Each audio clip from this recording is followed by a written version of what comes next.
The mediator looked at me like I was the one who had something to hide. That's the image I keep coming back to. Not my husband's face, not the stack of papers on the table, not even the woman sitting across from me in her pressed blazer and reading glasses. Just that look. Like I was a problem to be managed rather than a person who had walked into that room with her hands shaking so badly she had to sit on them. I want to tell you how I got there.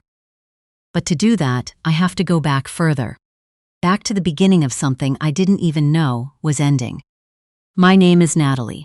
I was 34 years old when my marriage started to fall apart, and 36 by the time I was sitting in that mediation office in downtown Vancouver, watching my husband's lawyers slide a manila envelope across the table like she was dealing cards. I had built a small landscape architecture firm from nothing, just me and a borrowed drafting table in the second bedroom of our condo, into something with 5 employees, a solid roster of municipal contracts, and a reputation I was genuinely proud of. My husband, Greg, was a sales manager at a tech company in Burnaby. Good job. Good income. Nothing wrong with any of it.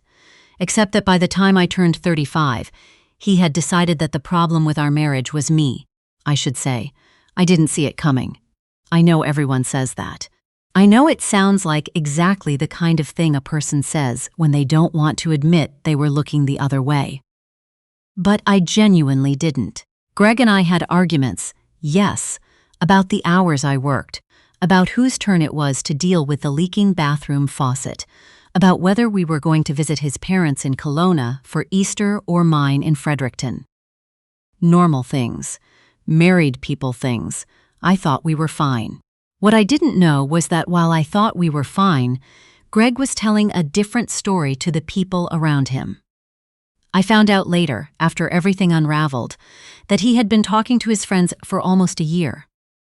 Saying things, planting seeds, telling people that he wasn't sure what was going on with me, that I was pulling away, that I seemed distracted and secretive. None of it was true. But it laid a foundation. By the time he filed for divorce, the people in his corner had already been primed to believe the worst. The divorce itself I could have handled. Marriages end. People split up. We didn't have kids, which made it cleaner, and we had bought our place in East Van together, which made it slightly more complicated, but not impossible. My lawyer told me it was straightforward. I believed her. I thought the hardest part was just going to be the grief. The particular grief of watching a life you built with someone get divided into columns on a spreadsheet. What I was not prepared for was what happened at the mediation session in April. By that point, we had already been separated for 8 months. The condo was listed, and we were splitting the proceeds. The firm was mine. I'd started it before the marriage, which helped. Greg's lawyer had pushed back on some of the asset division, but nothing that felt like a serious threat. We were close to done. Then Greg changed lawyers. The new one was named Patricia, and she had a different energy than the previous one. Sharper. More interested in making things uncomfortable. I noticed it the moment I saw her, the way she set up her files with a kind of deliberate care, like she was preparing a stage. I should also tell you about the person who became the center of everything that happened next. His name was, and I have thought a lot about how to describe him. Exactly what he appeared to be. Liam. Liam Carver had been contracted by my firm about 14 months earlier to handle a series of technical renders for a major parks project we were doing for the city of Surrey. He was a freelance environmental visualizer, highly regarded, came with references from 3 firms I respected. He was also, objectively, good-looking. Tall, quiet, competent in that particular way where you feel like things will just get done properly if you leave him to it. I had worked with him for about 5 months on that project. We emailed constantly. We met twice in person, once at my office, once at a site walkthrough where it rained so hard we ended up huddled under the overhang of a portable toilet, sharing a thermos of gas station coffee and laughing at how ridiculous we looked. That was the full extent of what happened between Liam and me. We were colleagues, the kind of colleagues who worked well together and occasionally made each other laugh. That was it. I mention all of this because Greg had decided, somewhere in the fog of his own unhappiness, that something more must have been happening. That a woman who worked the hours I worked and was as distracted as I apparently seemed must have had a reason. That the reason was Liam. I want to be careful here. Because what Greg did next wasn't just hurtful. It was, I learned later from my lawyer, legally significant. In the documents Patricia filed ahead of the mediation session, there were new allegations. Infidelity. Specifically, a claim that I had been carrying on an extramarital relationship with a contractor. Unnamed in the documents, but the description was specific enough that anyone who knew me professionally would have known exactly who they meant. The filing argued that this relationship had damaged the marriage in ways that should be considered in the division of assets. Under British Columbia's Family Law Act, infidelity alone doesn't affect property division. My lawyer told me that right away. But what it does do is create an atmosphere. It creates an impression. And with a mediator rather than a judge, impressions matter. But that wasn't the worst part. The worst part was that Greg had a witness. I didn't know until I walked into the session. I thought it was going to be the same as the previous ones. The four of us. My lawyer, his lawyer, the mediator. Instead, there was a fifth person already seated when I arrived, and I had to cross the room to my chair while he watched me from across the table, and I had to sit down and keep my face completely neutral while my entire chest turned to ice. Because it was Liam. Not the Liam I knew. Or not quite. He was dressed formally, in a way I hadn't seen before, and he wasn't making eye contact, and there was something about the set of his jaw that I couldn't read. I didn't know what he was there to say. I didn't know what Greg had told him, or what he had agreed to, or whether the thing I had believed about our professional relationship was something we had experienced differently. My lawyer leaned over and said, very quietly, "Did you know about this?" I shook my head. I couldn't speak. Patricia began. She laid out the allegation again, this time with more specificity. She mentioned dates when Liam and I had emailed late at night, dates when the two of us had been at the same job site, dates that were all completely accurate and completely meaningless, and somehow sounded, the way she arranged them, like evidence of something. The mediator, a woman named Deborah, calm and unreadable, was listening with her hands folded on the table. Greg was sitting beside Patricia, and I made the mistake of looking at him. He looked tired. Not victorious, not angry. Just tired. And a little bit sorry, but not sorry enough to have stopped this from happening. That's the thing about Greg that I kept running up against, even when I was furious with him. He was never cruel with any relish. He was just weak, in a specific and devastating way. Patricia finished her summary, and then she nodded at Liam. And here is the part I will never forget as long as I live. Liam didn't say what I thought he was going to say. He didn't corroborate anything. He didn't look at Greg. He didn't even look at Patricia.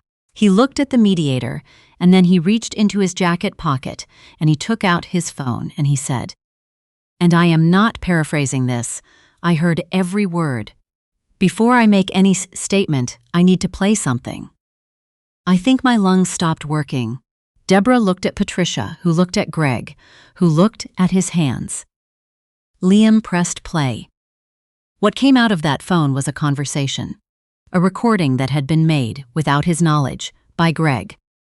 The two of them on the phone, about 6 weeks earlier, Greg explaining what he needed Liam to do, what he needed him to say. The specific version of events that would help Greg's case in mediation. And Greg, on this recording, being very clear that none of what he was asking Liam to claim was actually true. He just needed someone who had worked closely with me to be willing to stand up and imply it. Greg's voice, on that phone, said, "You don't have to say anything that's an outright lie. Just be vague. Let them draw the conclusions." The room was completely silent. Liam had made his own recording of that conversation. He told us, after, that he had agreed to come to the session, but that the moment Greg asked him to do what he was asking, something had closed in him. He was not going to stand up in a legal proceeding and imply that a woman he had worked with professionally had done something she hadn't done. He came to the session specifically to make sure we knew that. "I don't know what happened in your marriage," he said, to the room in general, and I thought his voice was very steady for someone who had just walked into a grenade. "But I can tell you that nothing inappropriate happened with me." What followed was a lot of procedural chaos that I was too stunned to fully track. Patricia asked for a recess. My lawyer asked for the recording to be filed immediately as evidence. Deborah, the mediator, sat very still and then said something to Greg directly that I also will never forget, which was, "I need you to understand the position you've put yourself in." Greg didn't say anything. My lawyer told me later that what Greg had done, attempting to coach a witness to give misleading testimony in a family law proceeding, was not a misdemeanor. In British Columbia, it's considered obstruction of justice and potentially criminal contempt. The fact that Liam had come in and disclosed the attempt rather than going along with it changed everything. It meant Greg's original legal strategy was now the single most damaging piece of evidence against him. I remember walking out of that building on Granville Street. It was one of those April days in Vancouver where it can't decide what it wants to be. The sky was a dark sort of gray-white, and there was a bit of that wet ocean wind coming off the inlet, and I stood on the sidewalk outside the building and I thought, I have to call my mom. I called her. She answered on the second ring, the way she always does when she's already been worried about something, and I said, "I'm okay," before she could even say hello, and she said, "What happened?" And I told her, and she was quiet for a long time, and then she said, "I knew he wasn't right." She had never said that before, not once, in 6 years.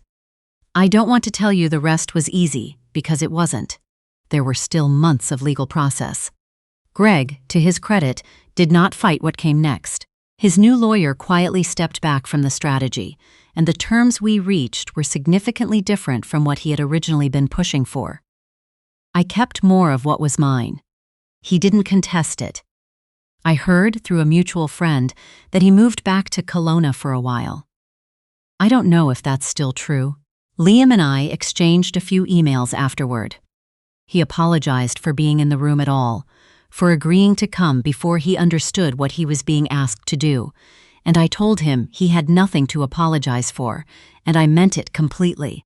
He sent me a message a few months later, when his firm picked up a new provincial parks contract, wanting to know if my company would be interested in collaborating. I passed it to one of my senior designers. It felt like the right boundary to keep, not because anything had happened, but because some professional relationships are better kept at a certain distance, once they've carried a weight they weren't designed to carry. The firm is doing well. We hired a 6th person in October, a recent grad from UBC, very talented, extremely enthusiastic about bioswales, which is either a great sign or a sign that I'm getting old. We moved into a bigger space in Mount Pleasant.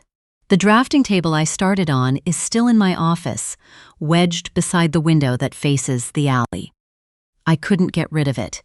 I have thought a lot about what I would say to Greg if I could say anything, and the honest answer is, I don't have a speech. I'm not angry in the way I expected to be. What I feel mostly, when I think about him, is something closer to a tired kind of bewilderment. That he looked at everything I had built and everything we had together and decided that the most useful thing he could do with it was try to use it against me. That his discomfort with the gap between what I had built and what he had built turned into something that needed to be punished. He wanted a cut of something. My lawyer, a few months after it was all done, said it very plainly. He believed he was entitled to more because he had been married to someone who had more. And when it became clear that the law didn't see it that way, he looked for another angle. The angle he chose required someone else to lie for him. That's the part I can't get past. Not the betrayal of the marriage. I had already been processing that for 8 months by the time we sat down in that room. It was the specific decision to use Liam, to use our professional relationship, to try to corrupt something clean. That's the part that still lands differently when I think about it late at night. What I know now, that I didn't know when I walked into that mediation session with my hands shaking, is that the most important thing you can be in a room like that is the person who has nothing to hide. Not the loudest person, not the most prepared person, not the person with the sharpest lawyer. The person who walked in with the actual truth on their side and the paperwork to back it up. I had done nothing wrong. All I had to do was not panic long enough for that to become visible. That is not as easy as it sounds, but it worked. My firm just got a shortlist notice for a green corridor project that would be, if we win it, the largest contract we've ever taken on. I got the email on a Tuesday morning in the kitchen while I was making oatmeal, and I stood there in my socks reading it twice, and then I made myself finish making the oatmeal before I called my business partner, because I have learned, in the last 2 years, to let good things settle for a moment before you go chasing them. The oatmeal was fine. The call was better.